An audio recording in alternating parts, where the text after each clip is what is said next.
How do we navigate things like cultural trends, current world events, and disagreement in church? Honest Conversations is a deeper dive into some of your important questions that we don't always have time to cover in a Sunday morning service. Ready to dive in? Let's join Andrew and Brooke for today's Honest Conversation.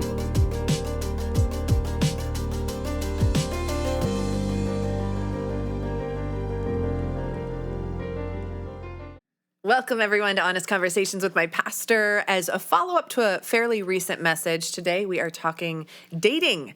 The message was built on the back of a series we did over a year ago now, I believe, called Build the Home.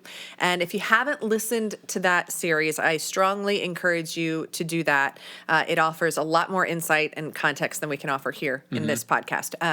But we are joined by Lindsay Frazee.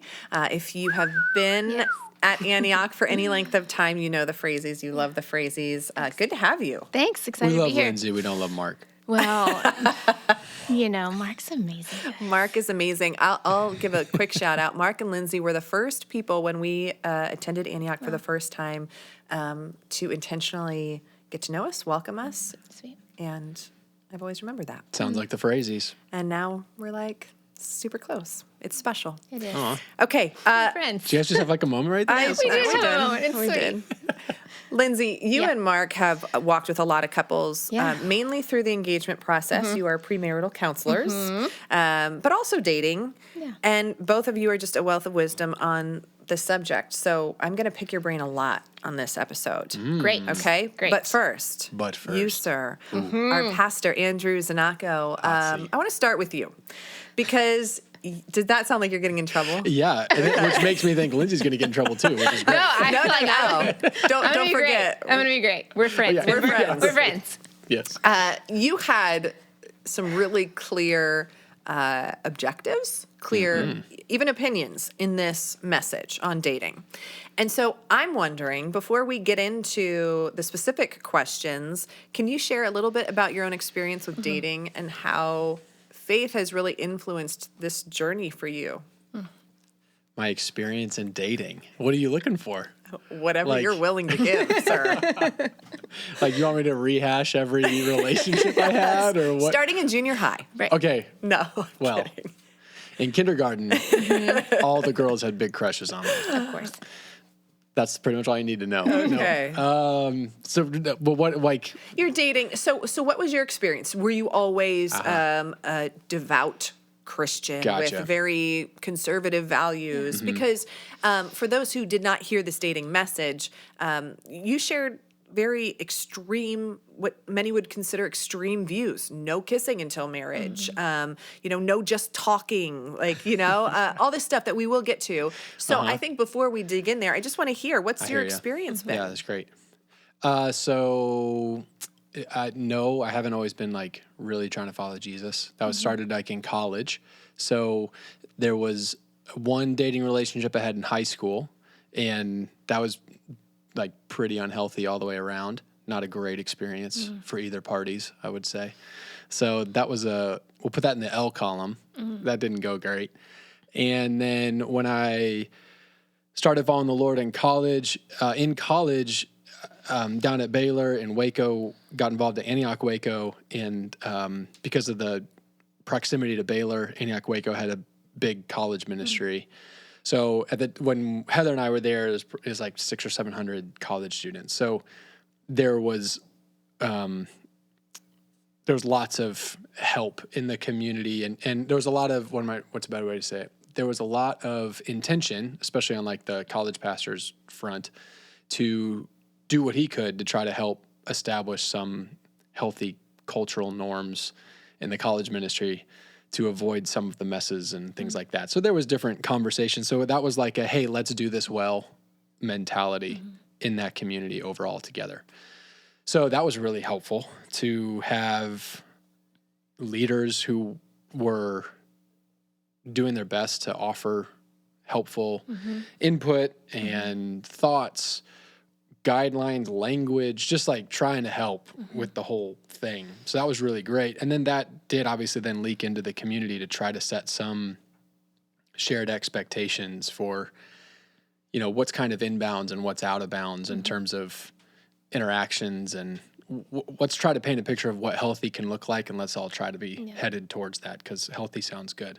So that was sort of the environment in college. So there, I mean, I don't know what you want. I mean, there was there was one girl that we like almost dated but didn't. One girl I did date, and then dated and married Heather. Okay. Okay. Lindsay, do you Yeah. care to share a real bird's eye view of your background? Yeah. Dating specifically. Sure. Yeah. So I would say I had a much more in the moment view of dating. So I didn't, I got married at 19. So I his did not know that experience about you. of college, I did not know that. I was Okay. married at the end of my sophomore year in college. Wow. But I dated the same guy all through high school. Did not make awesome choices in that, but my mindset surrounding dating in high school was I knew what I wanted long term, but I didn't think it mattered in the moment. So I was just having a good time. I was living life as if it really didn't matter for the future. So like you wanted to get married, and have kids, and Totally. you wanted that to be good. And I wanted a godly husband, and I wanted a godly Okay. marriage, and like I had vision for what I wanted it to be. I was like, just we'll get there later. We'll do that Yeah. then. And this is now, and this Now is it's time to fun. party. Yeah, I pretty can relate much to that. Yeah, I think a totally. lot of people can relate to Yep. that. Yeah. And that is the furthest thing from the truth. Okay. That, yeah. Okay. So, why, Andrew, why did you feel it important to set this vision Yeah. on dating? Like, why should a church be talking about this? Why should a pastor be addressing dating from the pulpit? What's the vision behind this? Maybe kind of two main things there. One is everybody else sucks at setting the tempo for how this should go, and everybody's sick of it. Like dating culture, the normal dating culture is terrible. Nobody has very much, like, it's a mess, ends in pain for most people. It's confusing. It's sort of visionless and generally pretty messy, and sort of lives in this ambiguous world of like, everybody do what you think is best. And like, if you're a Christian, try to pray about it. And it's like, let's just look at the fruit. And most people's experience now or in the past or whatever in dating is like, yeah, I mean, just kind of try to fumble through it. And if Yeah. I ended up in a godly marriage, it's mainly just kind of a miracle. Yeah. So that's, to me, that's the starting point. It's not like, man, everybody's got a good grasp on this. Maybe I should interject my thoughts. It's like, no. So this leads into the second reason why to do it is I think God cares a lot, and marriage is amazing and kind of a humongous deal, like one of the biggest deals in all the world. So I think we should treat it like that and care enough about it to aim for that, train for that, Yeah. and be best equipped for that, and avoid the pitfalls that hinder good marriages because they hurt good people. Bad dating hurts good people, and that's a major bummer, and a lot of it is avoidable if we will take God's guidance on it. Like, he's right about things, it turns Right. out. Yeah. And like, he's not some far off God that's like, he's dealing with spiritual stuff and we're down here to deal with dating on our own, because that's just sort of part of our modern world. I think God actually really cares and gives really, really wise, healthy, good input on how to live a great life. Yeah. I think in my experience growing up in the church, I often heard, do not be unequally yoked, used as a kind of just make sure they're a Christian. Yeah. And what you're doing is going so much further than that, because what happened was, as long as they had that name tag, that title, it was like, okay, well, but they were still broken. They were still, not trustworthy. They were still, this and that. And so you go further with your expectations. And we talked about them, as far as the vision of who they are. Are they living the kingdom of Jesus? And like I use the word extreme, but did these guidelines for you come from mentors that you've had, or just your personal faith journey, convictions? Where exactly did they stem from? Good question. Mainly just digging into these questions really in the last couple of years. Really? And trying to figure out like how how can we try to get some helpful, clear language and targets for the things that God teaches us? And like, I'm starting from the standpoint of like, these are for, I'm saying all this for our church, and I'm kind of starting with like, this stuff is for you. If you love God, you want to keep loving God, you want to be healthy, you want a good marriage, like you want to walk in the ways of God, and you're just like, help me do that. If that's not really where your starting point is, then nothing I have to say is going to be very interesting. It's mainly going to be extreme. It'll hit the button of like, oh man, which is fine, whatever. But for the people who are like, no, I really want to know, like, how can I live a godly life, even as it pertains to dating, because I've been hurt, or I've hurt people, or I'm bored, or I'm confused, or I'm lost. I don't know what to do. How do I know if I'm really doing what God wants me to do? That's kind of the heart of the person that I'm talking to. And I think that pretty much, captures most of our church. So that's for the kind of like single people right now. Also, I'm raising kids, and like, they're going to get married someday, which means they're going to date someday. Yeah. And I'm like, oh gosh, how do I help them grasp what God lines out for us about how to be godly and pursue the kingdom as we do something like dating? How can we, what does the Bible say about that? I believe God cares. Therefore, I believe God has given direction on it. What's his direction? Yeah. And how can we use our little English words to try to capture some of that and paint a picture that we can be unified? Paint a picture that's captivating, first of all. That's like, dang, that sounds awesome. Like, I want that enough to actually pursue it against the cultural grain. And then all of these words and languages and all the language and words and everything around it is trying to help just give us all something to grab onto, not to be controlling, but to just try to be helpful. Just to jog everyone's memories of this message, you kind of broke it down into three things: how to be that man of woman of God, how to find that man or woman of God, and how to date that man or woman of God. One of the biggest takeaways I heard you preach, Andrew, was don't do this alone. And, any part of this journey at all. Lindsay, as I mentioned, you and Mark have walked with so many singles and couples throughout the years. Yeah. Why is it crucial that all of us, but especially those in the dating world, don't isolate? Yeah, I think the reason you would want to isolate would be you would want to hide something. So when I think about my relationship with Mark, or with anyone really, it's like, if I'm wanting to hide that and I'm not wanting to share that with people, then there's probably a reason for that. That isn't a great reason. So it's really important to invite people into things, not even just, for another outside point of view. When you're in something, you can't always see the best. And so to invite people in that you trust, that you believe are going to give you wise, godly counsel is important. And to me, scripture is really clear about isolation and what that produces in your life across the board. And it's no different in dating. It's like, if I'm not willing to introduce her to my parents or to my friends, it's like, well, why? Practically speaking. Can I add something to that? Yeah. I agree with that 100%. Yeah. If you don't want it, if you're not inviting people in, it might be because you have something to hide. Yeah. Which probably don't do that. Yeah.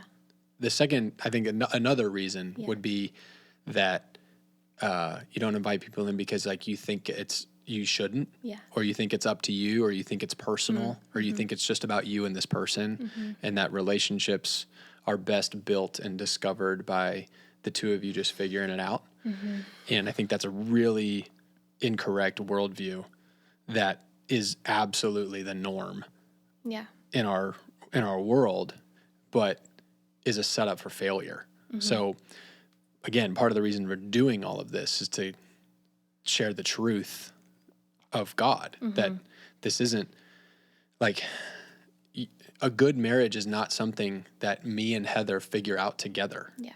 First, there are eternal principles in play about what it means to follow God as a man, or as individuals, as a man, her as a woman. Like that was kind of the whole Build the Home series idea was, okay, of course we're all individuals and we need to live and, we're unique. And also, what are the eternal truths of God that are true for me, regardless of my culture, my time, my personality, my preferences, my spouse, all of these sorts of things. How do we get those things in place first? Because that then becomes the foundation that Andrew and Heather Zanacco can build on as the only Andrew and Heather Zanacco ever. We can do that, but we're only going to have a healthy marriage built on the eternal things of God that are true for all of us. Yeah. Does that make sense? Yeah. So that for that reason, that comes against the perspective that like just figure it out. Like that's how you make progress here is you just kind of go for it and you figure it out and you work it out and you just kind of go with it. Again, it's like that's a setup for failure. Yeah. So all that to say, one of the reasons I think people don't let other people in is because they don't know that that's an essential ingredient to success. Yeah. For couples or singles who, maybe recently started attending Antioch or, don't have the mentorship in their lives like they would like, or they want to start, they're listening to this and they're like, okay, we need to get some people in here. Practically speaking, I mean, how does somebody go about finding people to help in this season of life? Yeah, just ask. I mean, you can ask anybody. Just find someone that you admire. Well, it's like literally. You can come ask me. Okay.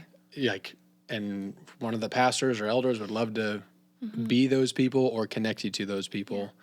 Or, if you do know some folks around or whatever, I mean, if there's a couple that around church that you love and respect, just go ask. Yeah. Find the people who have what you want and then go ask them how to get it. Yeah. And then listen. Okay. Anything to add to that, Lindsay? Nope, I think that's great. Okay. Andrew, you said the goal of dating is to take steps toward a marriage that images Christ and the church. Don't date because you want to date. Date because you want to get married. Don't look for a boyfriend or a girlfriend. Look for a husband or a wife. But before you even look, you need to look at yourself. And that's where you started. And ask yourself some honest questions. What are some questions to somebody listening who wants this? What are some questions to ask themselves? I think I would probably just point them to listen to the message because that's kind of what that whole section was about. So I think that I'll just underscore, I think that the personal evaluation is really important to help. Because again, these are about eternal truths before it's about Andrew, And so where am I really at? And where am I really at personally right now? So if I think about like being in high school, you were like, well, do you have the Christian tag? I'm like, yeah, both of us had the Christian tag. And I had no vision we were dating because I felt like it. Right. And then that's how the relationship functioned was what do we feel like doing right now? Right. And that was not a good way to live. Okay. So again, we're speaking to, the single person who's saying like, no, I really want to do this well. And we're speaking to the parents who are raising kids and they want their kids to really do this well. And they want to teach their kids how to do this well and create some vision for like, when you get to the point where you're like, I want to date generally, or I want to date someone specifically, it helps you answer the question, like, why do I want to date? It's like, and just be honest. Like, I just want to, It's like, okay, like, is that a great reason to step into all of this risk just because you want to? Like, let's talk about that and think about that. I'm not trying to control anybody, but I just think that's a good question to ask. Like, oh, she's, we're going to open up your heart and your life and everything, to all of this just because, and okay, if you want to live a life that honors God, is that like, why would you participate in something like dating in your life as a godly person? I think the answer is because, I want to be married. Like, okay, great. That's a great end goal. So let that end goal shape what you're doing now and why you're doing it. I forget what exactly your question was, but I Well, just said all that. Yeah, just about looking at yourself. I remember my mom, always said, "Are you the kind of woman that the kind of man you want to marry would want to marry?" Right. 1,000%. Yeah. Yeah. Do you think it's, I mean, practical to ask somebody, a mentor, like, "Hey, will you evaluate me?" I think because we have blind spots, right? Like, and what do you think? Do you think I'm ready to start dating? I mean, are these questions we should be asking as single people? What do you think, Lindsay? Yeah, I mean, there is so much in all of that, but I think I can speak to it from even my own experience, right? Going back to I dated just because it was fun and because I wanted to, and there was no vision in the sense of my choices that I was making in that moment.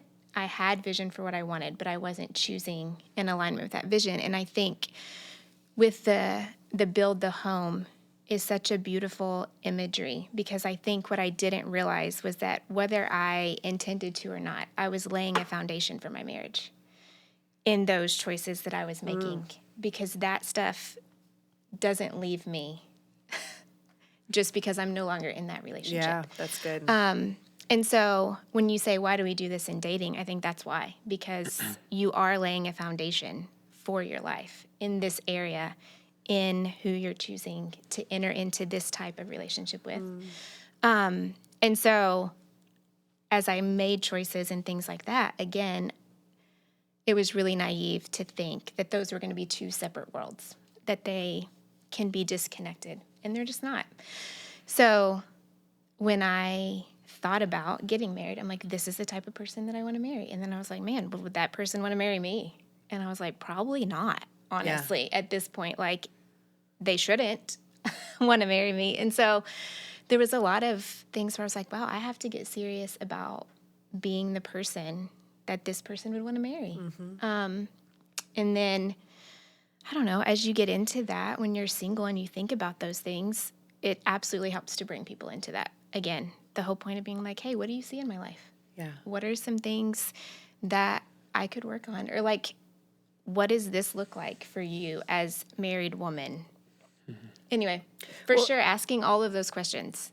Well, it's good too to have that heart of humility to ask, because you need to take that into marriage. Yes. Right? And if you can't hear criticism of where you're at, now, that's going to be even harder when you get into a marriage. Yes. Right. Yeah. Yeah, I mean, I agree. I think part of the reason for giving the message to the whole church and trying to create these categories and everything is to give unified language, right? Because these conversations have to happen. They're just typical basic discipleship conversations. That's all that they are. And so we need to be able to have those, and we need to be humble enough and wise enough to ask for input on those things. And I think that, we need to personally want an answer to the question of, am I that man of God? Or am I that woman of God? We want to, because we want to be that. Like, if you want to be a man of God, then like, well, what does that mean to be a man of God? And I need to wrestle with that on my own, but I need other people's input on that, because I need two things very badly. I need encouragement and I need correction. Yeah.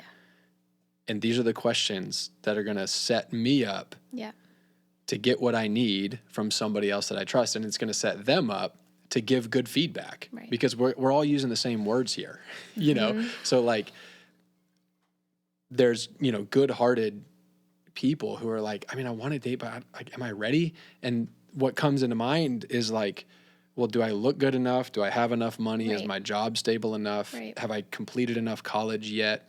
Is like all of these different questions that I'm not saying those are irrelevant, but they're definitely not most important. None of those things define if you're a man of God or a woman of God. So what are the right questions to ask so that I can get solid answers to really good questions? Like, am I ready to date and head towards marriage? Sure. That's a great question. And if I come to Lindsay and ask her that question, I don't just want Lindsay to give me her thoughts. Right. Like, that's not like even setting her up for a win. How much, so much pressure. Like, Lindsay, you're the one who knows if I'm just a man of God. She's like, yeah, or no, or sort of. And how is she supposed to say like, well, in these ways, yes, but in these ways, maybe not. Yeah. Like, how can we set up these conversations for success? It's like, okay, cool. Well, let's start with vision. Yeah. How, like, do you live, I want somebody to walk me through the conversation. Well, Andrew, do you have a vision for the kingdom of God? Yeah. What is it? And so that's why I give the churches one. It's like, there's one for you if you want it, come up with your own by all means, but here's a good one. Like, does your life proclaim the gospel of the kingdom? And do you do that with a heart to make others great? That's pretty good language for like being a Christian, I think, is that the why behind how you're living? So Andrew, do you think you're doing that? Yeah. And then I give my thoughts, and then that person can say, well, here's my thoughts from watching you. Here's where I'd see you actually doing that a lot. And here's where I've seen you grow in it and all that sort of stuff. It's like, whoa, that's awesome. And yeah, you can always grow and all the things, but like from watching your life, I'd say that's pretty much the vision of your life. So like you can be confident and know that as a man who wants to head towards marriage and take on the mantle of being a husband and a father who's going to stand before God fulfilling those roles, your vision's on point. You got to keep it, but right now, like you're on the right track. Yeah. That's like, oh, sweet. Yeah. That feels really good to hear and know and be affirmed in. Because I have my thoughts, and I'm like, I'm kind of doing well here. I'm kind of doing bad over here. All those sort of things. Yes. So, and then that plays it out. We can tease any of that out more, but that's just trying to paint a picture of what those conversations can be purposed in. Yeah.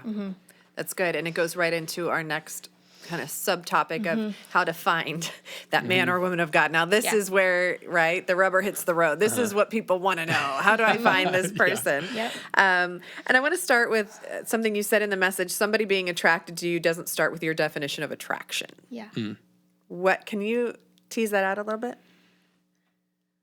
Trying to remember saying that. Do you remember what you said? I know I know what you're talking about. Yeah. So I think what I'm getting at there is, I know in conversations I have with people, for example, is like, how much does physical attraction matter? Yeah. Like when I'm trying to decide who I'm going to date, like if somebody, if there's I've talked to girls, for example, and they'll say, if some guy comes and asks me on a date and I know he's a great guy, but I also know I'm not physically attracted to him, like, do I just say no because nothing's there? Or do I say yes? Is that just like leading him on? Or like, how much does physical attraction matter kind of at different times? And what's the Which answer? is a great question. So I think the point that I was trying to make was that physical attraction is not an isolated piece of the pie. Yeah. It is a piece of the pie. Like physical attraction matters, but physical attraction is very closely related to how attractive a person's heart is, and so many different areas of them. It's, physical attraction is the first thing you see. And so again, it matters, but if somebody has all the characteristics of an attractive person, but right off the bat, you don't find that person to be the most physically attractive, don't say no right away. Doesn't mean it's always a yes, physical attraction should happen at some point, but like, even if you marry the hottest person in the world, they're going to get older. And so this is, like, Beauty let's not, like, let's just put this in right position and understand that it's not like, well, there's a good, I think the comment that I made was like, we've all talked to beautiful people who get unattractive really fast once they start talking. Yeah. Totally.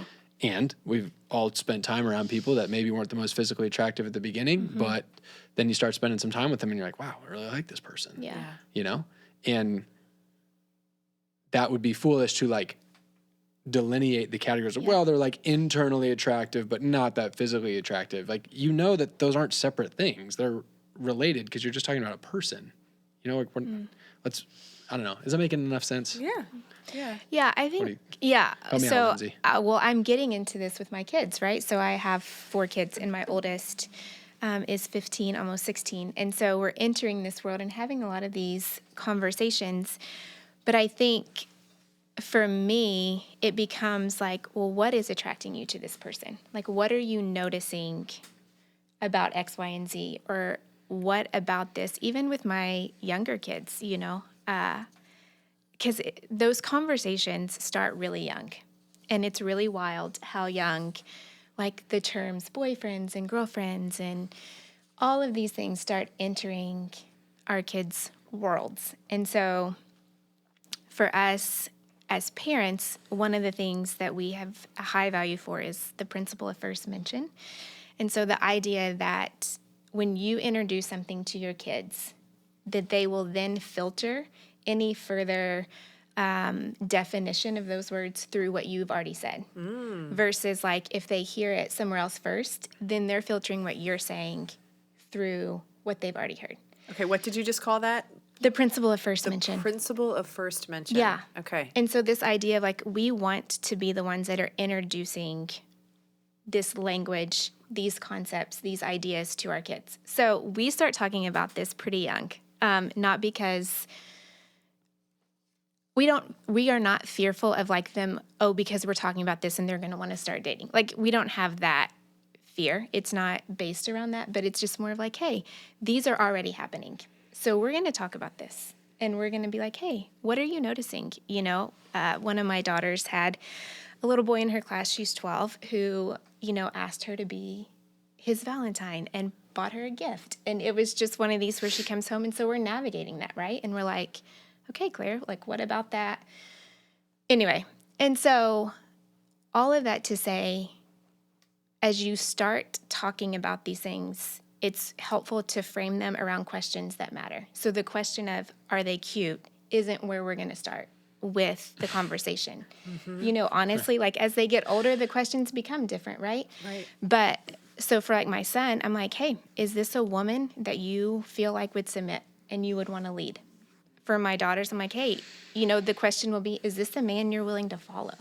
Like, do you see in his life the things where you can come underneath that and feel led and supported? And so it just shifts. Again, It's not a question, but it's just not where you start. Because a lot of times that just leads to more heartache than help. Well, and as you're talking, I'm like, it's so funny because now that I think about it, even as young kids, adults tend to joke with kids, oh, do you think she's cute? Do you think he's cute? Totally. That's kind of the first thing that we ask and that we go to. And so with my kids, I'm like, well, what is it? Like, are they kind? Yeah. Like, are they easy to talk to? Yeah. Are they nice to their friends? Like, what about it? Right. Are you noticing that is grabbing your attention? That's really good because that was somebody's question about how to handle this at a younger age because it's different than when you're in college or a young adult. Like this conversation is the feelings come, and to pretend that they're not going to come or that you can even control when they come is really silly. Right. But we don't need to be afraid of it, but we just need to talk about it in a way that's like framing it from its purpose and design. Yeah. Yeah, and all that's so good. I think, what I hear you talking about is, and painting a picture of is, part of being mature and being adults is handling things in appropriate manners and with right priorities. And so we want to be adults. We want to be godly adults. And so for the people who are at the age where, dating and pursuing marriage, you're in your 20s or whatever, it's like, let's have adult conversations about this. Yeah. And do that in adult ways. And then with our kids, let's be the adult in the room. Totally. That is not freaked out and scared and all that sort of thing. And if my child is saying, he's really cute, she's really cute, it's not like that doesn't matter. Yeah. Grow up, it's like, oh, cool, but be the adult to help. Like, oh, great. Like, what else? Yeah. Like, this is all training. We're trying to get somewhere. We're all in that moment. I'm not saying we're training you for marriage. I'm training you on how to think godly. Yes. And what does that mean for a 7-year-old or a 12-year-old or a 15-year-old or a 3-year-old? Because like you're saying, the boyfriend, girlfriend word gets brought up. So let's have adult discipleship conversations with our kids, which are going to be different at different stages. Yes. And it is appropriate to have conversations with your younger kids where you listen and you hear them out and you validate that like they're human beings with bodies and they're around other people and they're gonna different kids are going to think different ways about different things or all those sorts of stuff. And, you know, your 8-year-old's going to say some girl's hot or whatever. And you're going to be like, oh no, they're 8, you know, it's just calm down. It's going to be okay. But lead, you know, it's like, okay. And lead into the ways of God. And that will mean at times with young kids, shutting down the road though, at some point, like be a safe place where your kids can talk to you, hear them out. And then there's a time and a place to say, hey, that's really normal for you to notice things like that. But that's not necessary right now to be kind of like a part of your life and your thought process. So I'd love to talk to you about that any time, but don't spend time on that. Yeah. Because it's not important. For example, you know, that kind of a thing. Yeah. Or if you're a 23-year-old and it's like, what do you like about the girl? It's okay if your first answer is like, she's smoking hot. It's like, awesome. What else? There should be some other things on the list. It's not bad that that's on the list. You're not carnal for saying it first.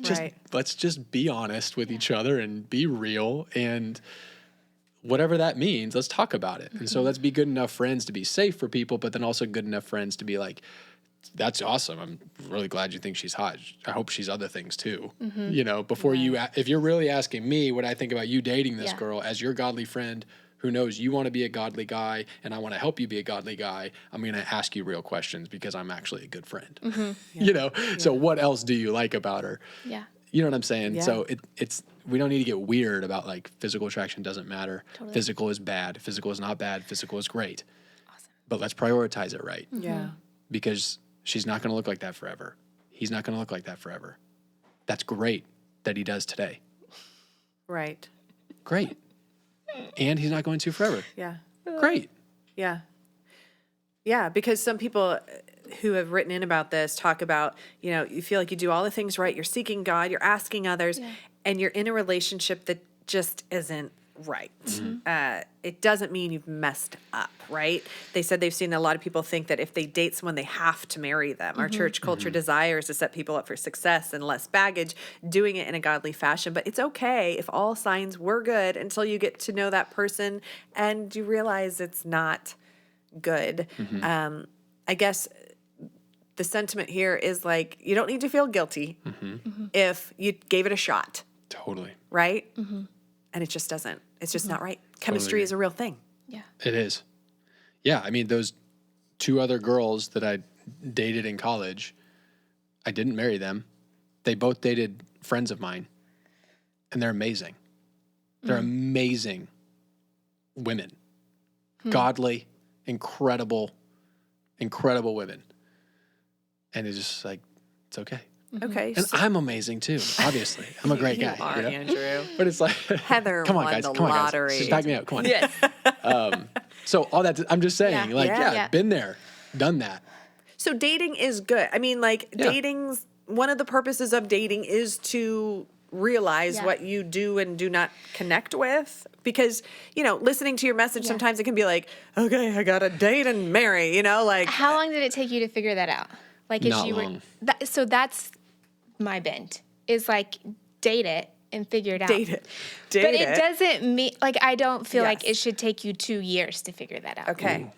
Well, there we go. You touched on that. Okay, we got a neck crack from Andrew. Oh, not that you can. No, I'm not saying. With you. No, I'm with you. I am not putting a timeline on it, and I'm not saying that this is the right way to do it. Like I told you, I got married at 19. How long had you been dating Mark? 6 months. We got engaged after dating 6 months. Okay. And then got married 9 months later.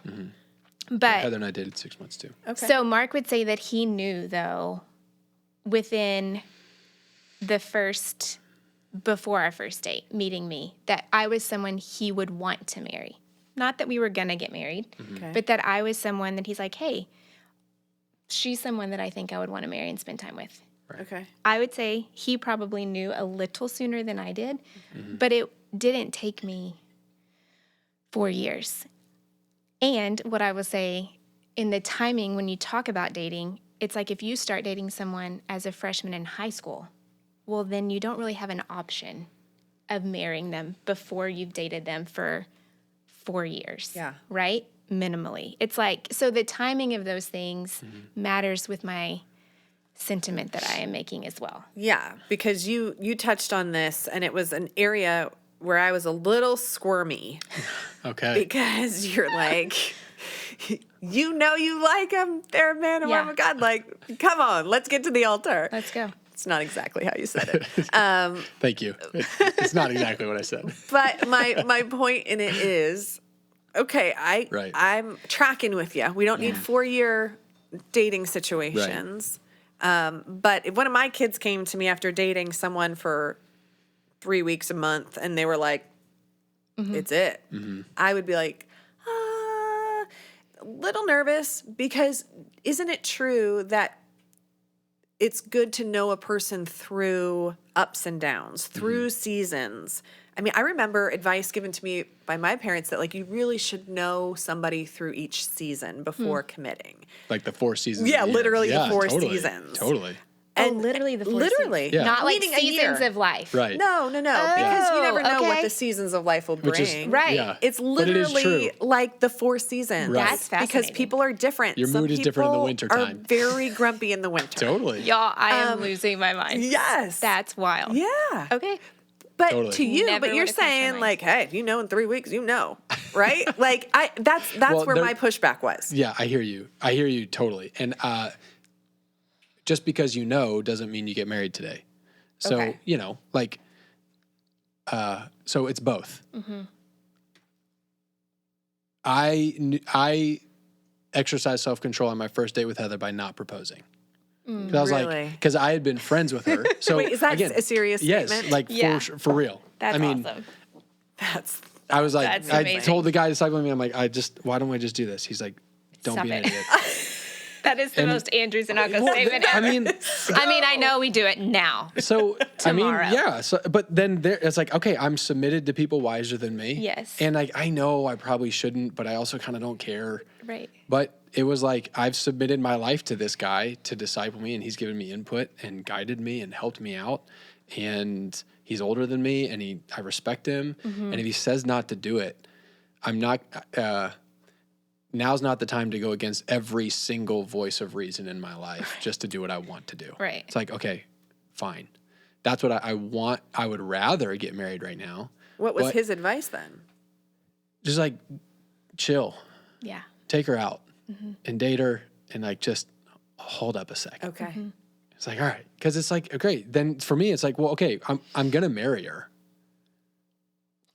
So if So she if it needs a need- little more time, yeah, that's like great. if there's good things to do between now and then I want to do those good things, because I might be crazy, but I'm not an idiot, and like I want God. I don't just want to do what I want to do. I want to be humble. I want to be submitted. I want to do things right. I want to do things well. And so I trust all these people in my life who are telling me, hey, it will be better for you if you don't do that right now. Yeah. It's like, all right, I hate that, but I believe you. Okay, but I felt like you were a little bit like saying the opposite of, not the opposite, but saying like, don't wait. Oh, okay. Okay. Do you know yeah, what I'm right. saying? So, okay. So what I was just explaining is kind of like the also piece. Yes. Of that. So there's different things going on there. So all right. I started becoming friends with Heather, and I was like, oh, I felt like when I started to get to know Heather as a friend, the thought that went through my head was, oh, that's what a wife is. Wow. Okay. Really It was sweet. like, it just, she or whatever, like the whole thing just made sense. I was like, oh, I'm in. I want that. So yeah. that's what I wanted to do, So then put your sights on marriage. You're saying like that's what yeah, you're because saying. I You're not hadn't saying never get thought that married before, and tomorrow. even in dating, I hadn't even really thought about marriage that much. It was like more about dating than it was about marriage.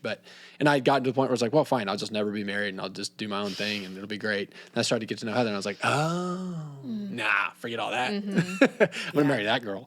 Yeah. So that's where I was like, I wanted to marry her. I knew that.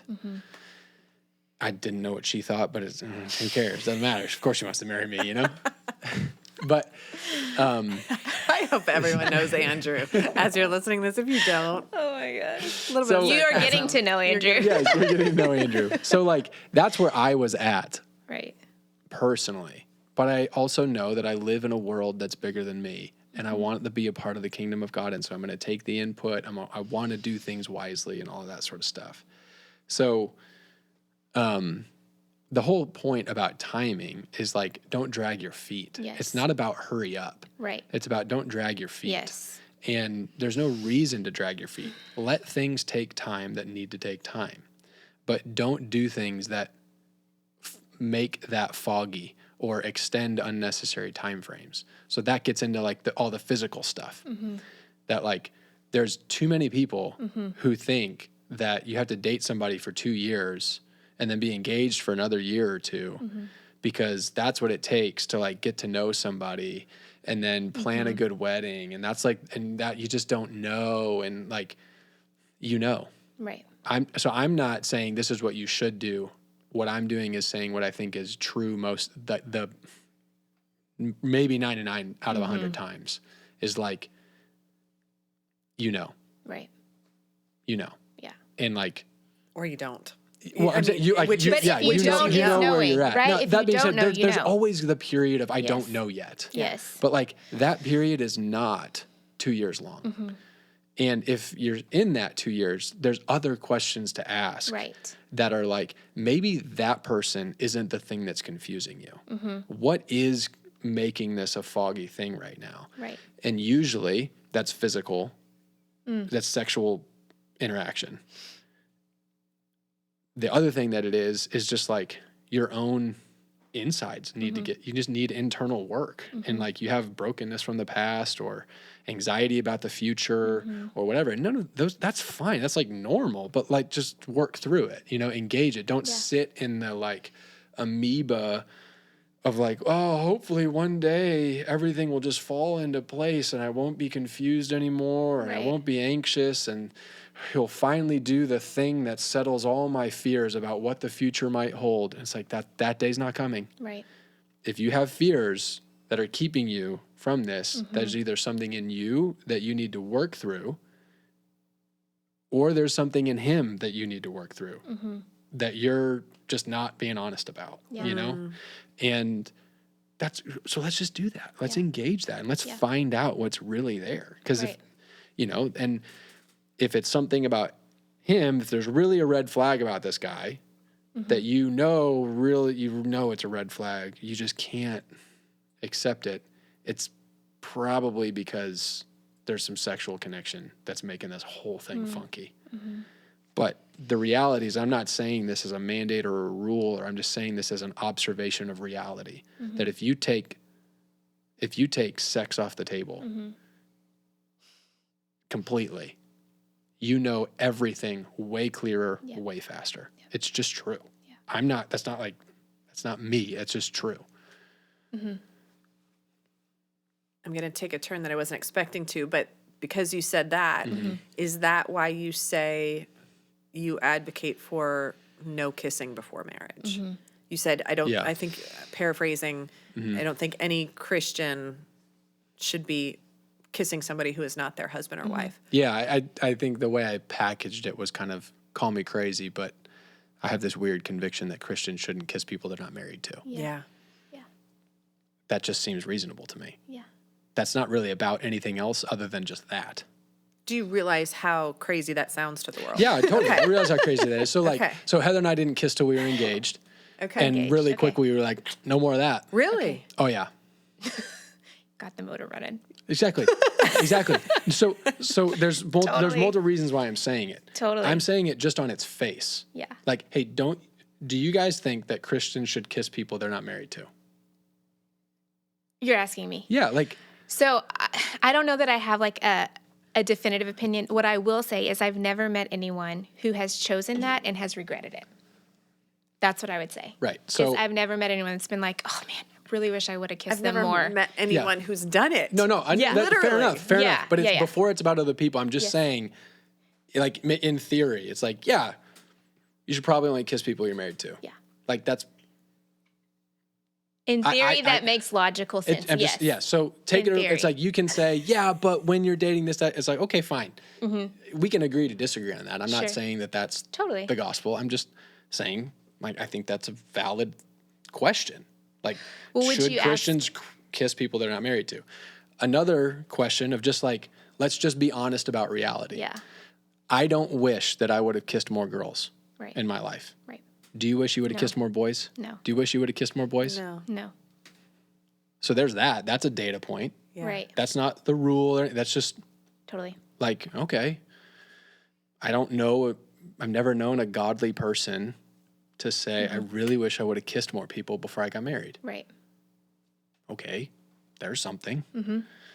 Another something is like, we're pretty like sexually driven beings. And that's a great thing.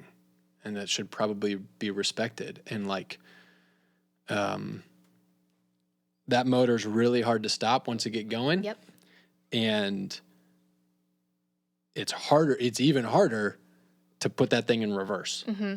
Once you cross a line, you're not Totally. really not going back. Totally. You really, I mean, some people do, and I think it's good. Like in premarital counseling, like around here, you know, if we're talking to a couple and they're sleeping together, I've had a conversation recently with somebody that was like, hey, you know, you've been dating for however many years, and you got another year of engagement left.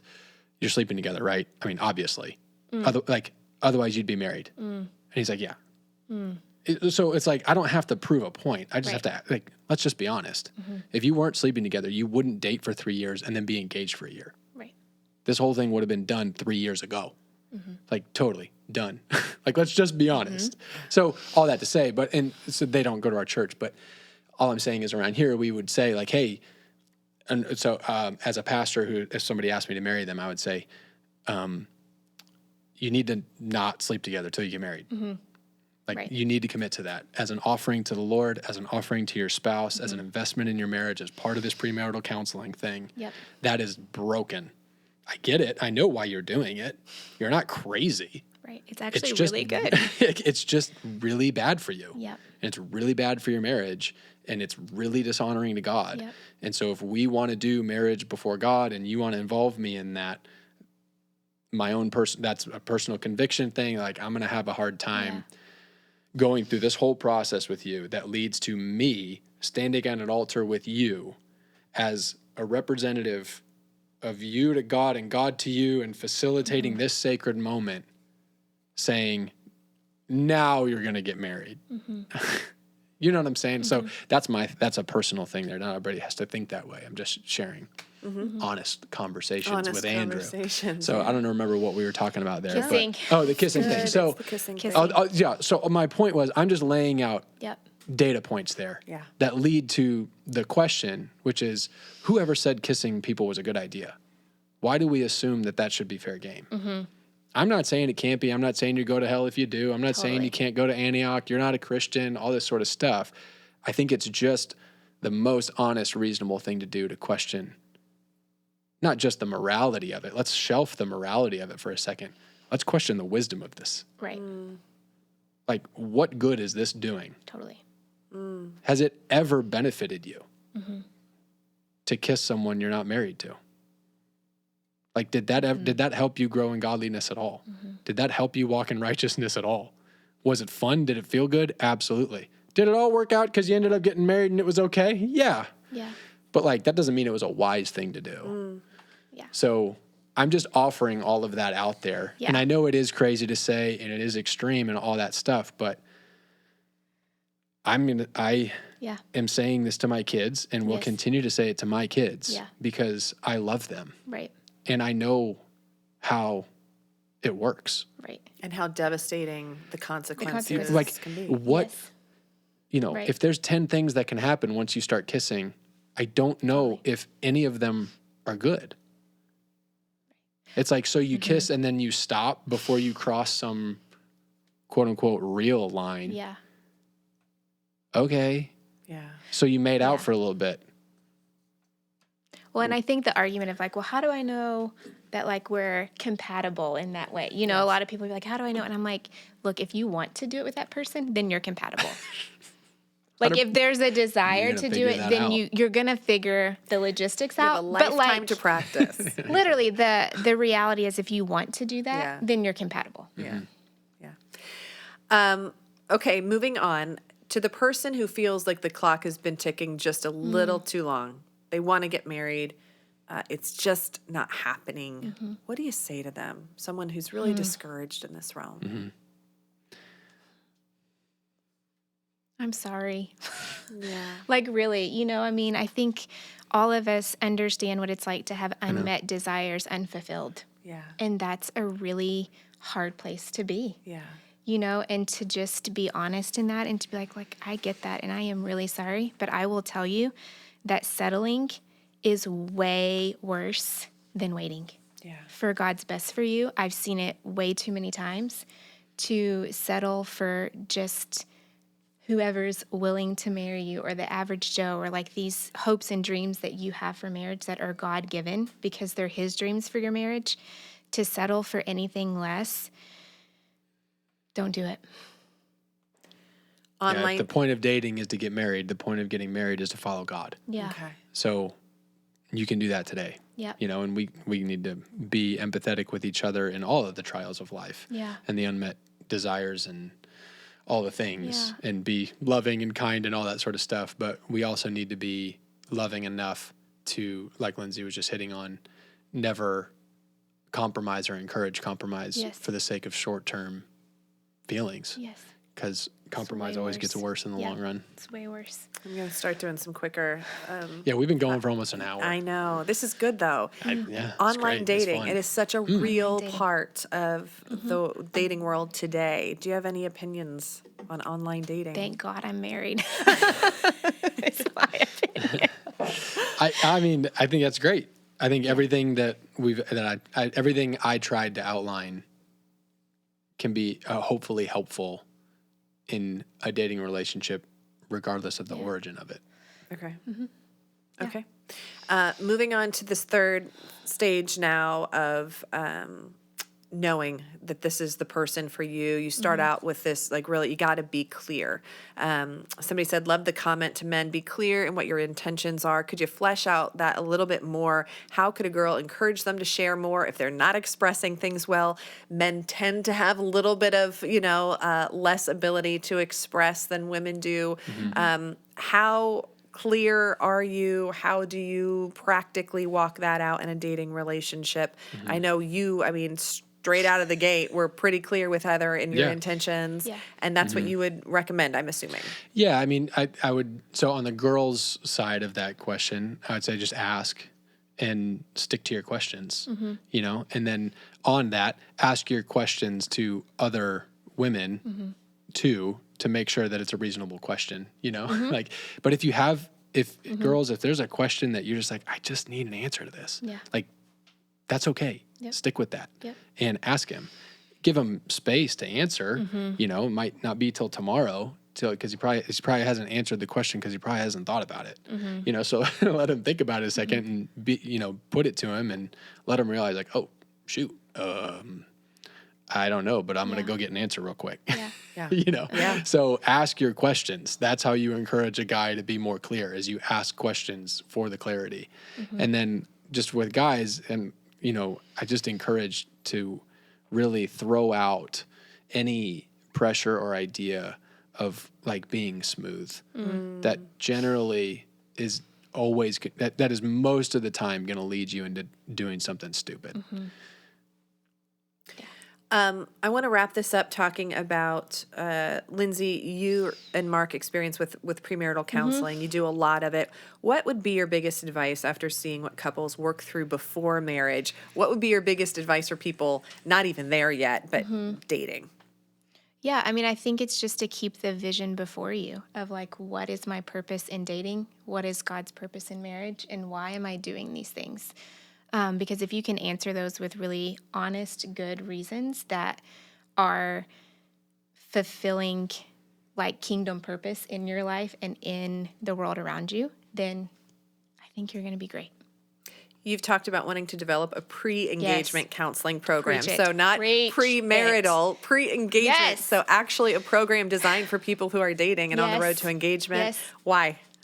Because it is important to have that thought process in the dating years. Like, to the point of what I said earlier about like when I was dating, like I didn't understand the foundation that I was laying for my marriage. And also, it's really hard to undo once you're engaged. Once that ring is on the Once finger. the ring is on the finger, it's like Yeah. you have it's kind of like the kissing with the like physical part. It's like once I have the ring on, it's kind of like we're doing this. And I'm going to ignore a lot of things and I get just to because ignore. There's we have so a date many on the factors calendar. that come into play, right? You're like, I've sent out invites, and that's embarrassing. I've paid for things, and then it's financial, and then what do I do about this? You know, Yeah. and it's like work some of that out. Yeah.